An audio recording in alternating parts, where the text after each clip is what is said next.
Bonjour, bienvenue sur Alzheimer et alors.com, votre chaîne YouTube 100% consacrée à la méthode Montessori pour les personnes atteintes de troubles cognitifs, notamment de la maladie d'Alzheimer.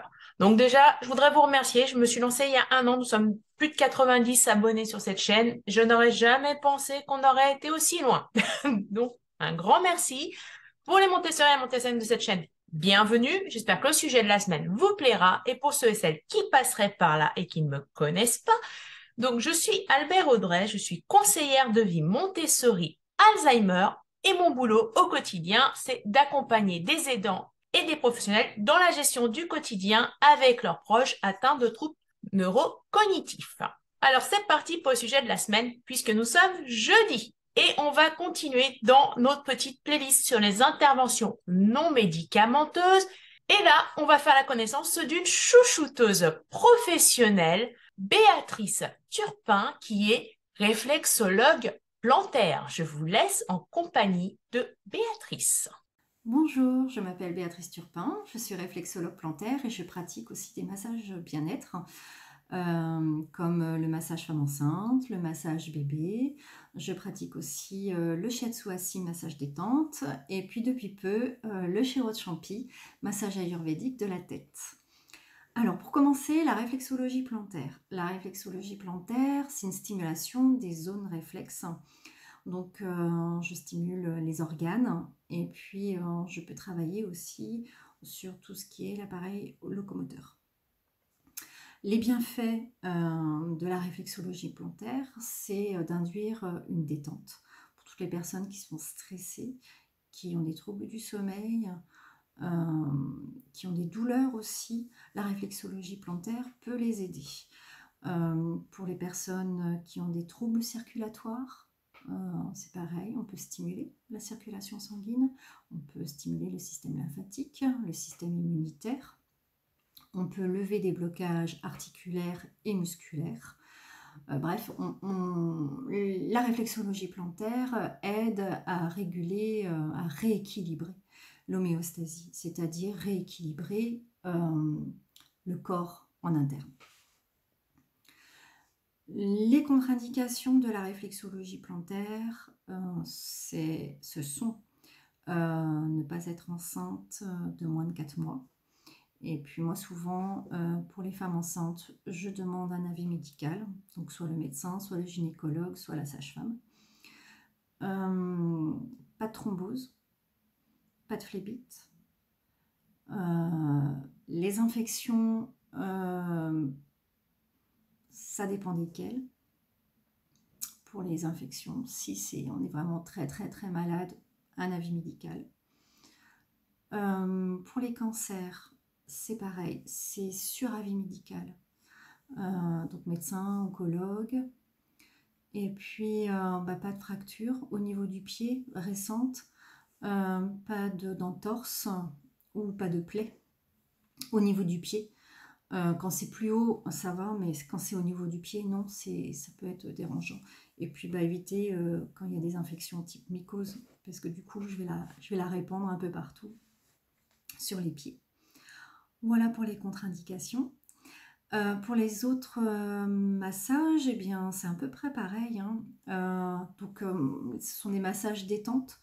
Le shiatsu, les contre-indications, surtout arthrose aussi, en plus de celles que j'ai déjà citées pour la réflexologie plantaire. Et c'est aussi interdit aux femmes enceintes, là, carrément, parce qu'on stimule des zones qui peuvent être abortives. Donc le shiatsu assis, c'est des points de pression que je fais avec mes pouces au niveau du dos. Alors je ne l'ai pas encore proposé à des personnes, couples aidants aidés ou usagers, parce que ce sont des personnes assez âgées, donc il faut une certaine mobilité pour pouvoir s'asseoir sur la chaise ergonomique. Les aidants ne sont pas trop contre, mais ils aiment bien aussi la réflexologie plantaire. Et puis il y a le shiro champi, du coup, qui est aussi qui a les mêmes contre-indications. Alors, en plus, donc femme enceinte, strictement interdit aussi, comme le shiatsu.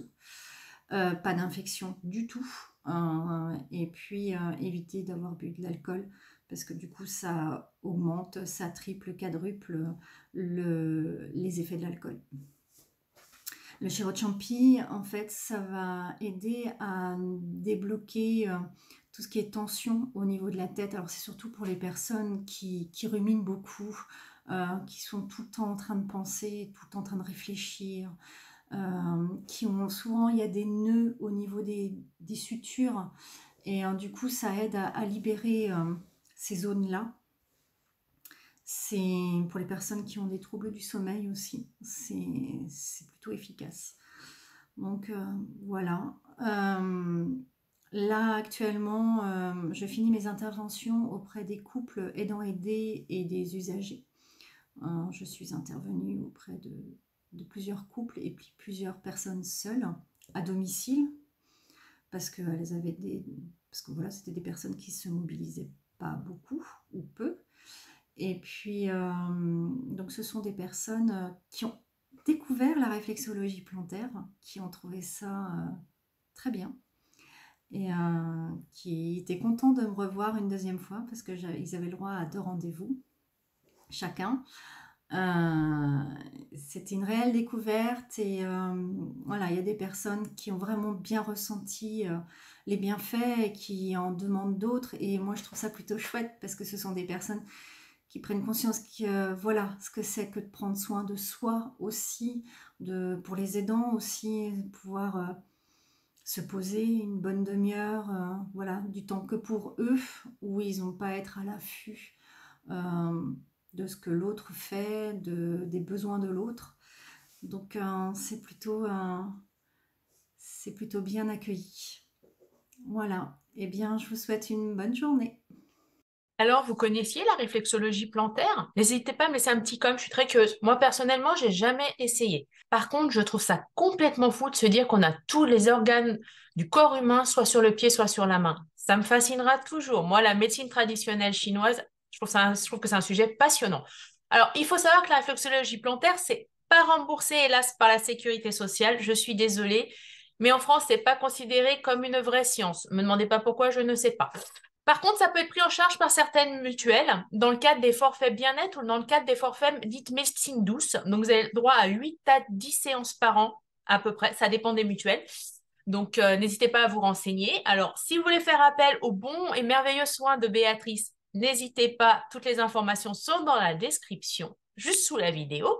Si vous êtes un professionnel qui passe par là et que vous êtes dans les interventions non médicamenteuses, et que vous voulez participer pour vous faire connaître, mes informations sont également dans la vidéo. Et sinon, on se voit la semaine prochaine.